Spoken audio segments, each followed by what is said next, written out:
Hey, what's up guys? Tyler here. Today I want to talk about some home theater stuff. This is going to be pertaining to a DIY spandex screen, and this is something that I kind of want to warn some people about that I never saw talked about in any forums, message boards, nothing like that. So hopefully it can be a little bit of a cautionary tale. So I made my spandex screen here in my home theater about a year and a half ago, and it's been great all the way up until now. I was away from home for a few months, and then I got to come back and view things with a fresh eye.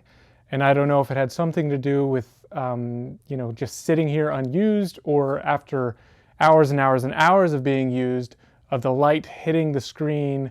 However, what I'm talking about here is the wood behind the screen, like the frame of it, had actually I could see it through the screen. Now I use two layers of spandex. I use a black and then a white. So I thought what I was seeing was maybe that the white screen was just kind of pushed onto the wood a little too much. And what I was actually seeing was that the wood is a little acidic, and it kind of had a reaction with the spandex, and it left an imprint because I took down the screen, real big pain in the ass, and I took the supports out. So I have a big rectangle and I had two supports going down the thirds in the middle. And I could see while I was watching movies, like if there was ever anything panning, like a sky or a long, like super wide panning shot with a sky, something like that, I could see these support beams behind the screen. And it was one of those things that once you see, you can't unsee it. And ever since I've noticed it, I haven't really been able to watch movies in here because it's incredibly distracting and immersion breaking. So I took out the support beams and then I put it back up, and I could still see it. I could still see it even with just like the ambient lights in the room. And they were still a distraction while trying to watch movies. So I was like, oh shit. And I did a little more looking into it. And untreated wood is actually naturally acidic. It has like a pH of 4 to 5.5.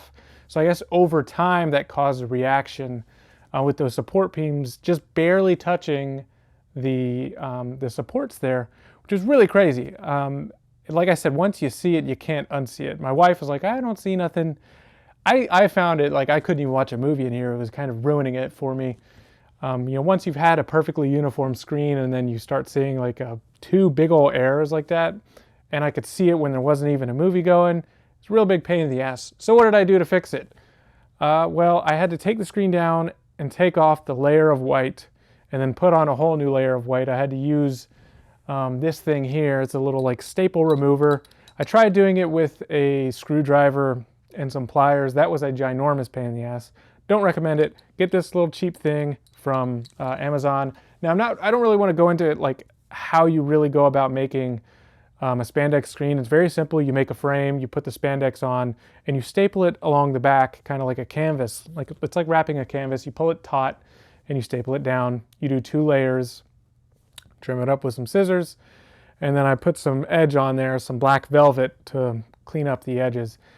And it's a very simple thing, and it's worth it because spandex, I got both layers together for like 80 bucks and then whatever the wood costs.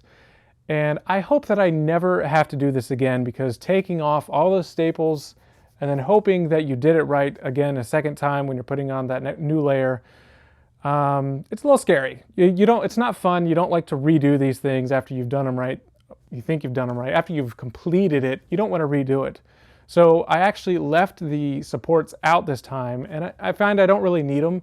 I'm not really worried about the screen warping or anything like that. I don't think that's going to happen. It's set up there pretty fine, and I took them out and found out that I didn't really need them there.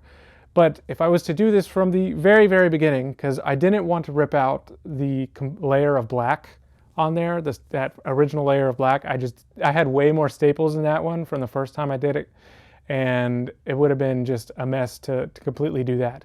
So if I was to do it from the very beginning, here's what I would do to avoid ever having to go through this. So I would make my frame the exact same way, but I would treat it. I'd probably sand it. I'd sand all of the edges so they aren't sharp at all, just round them off a little bit of the entire frame. And then I would paint it black to treat it.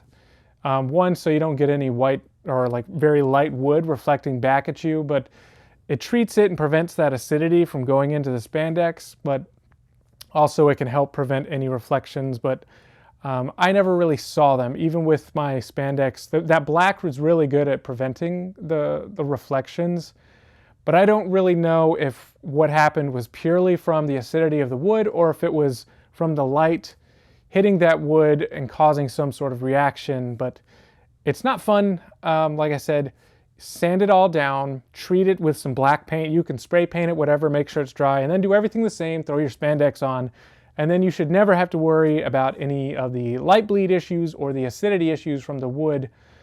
But that's what I would have done. It's not what I did this time. Hopefully I don't have to make another screen for a long, long time, but I thought this could be a useful tip for anybody who's trying to make a DIY spandex screen for their home theater. Even if you've made one that's just kind of like for casual viewing, like, I don't know, some people do these things where they just take out a screen and put it out in the living room. Maybe it's helpful for those, but for also people who have dedicated home theaters like me, the DIY route is amazing. You can reap a lot of benefits from that, just from the amount of money that you're gonna save. But like I said, pick your battles, and this is one thing that I lost. Hopefully I don't have to revisit anything else in this room, but it's kind of imperative that you've got everything right. You got your sound, your seating, everything's set up right. What's it called? Projector is calibrated. You're all good to go. And then you don't want to have issues on your screen.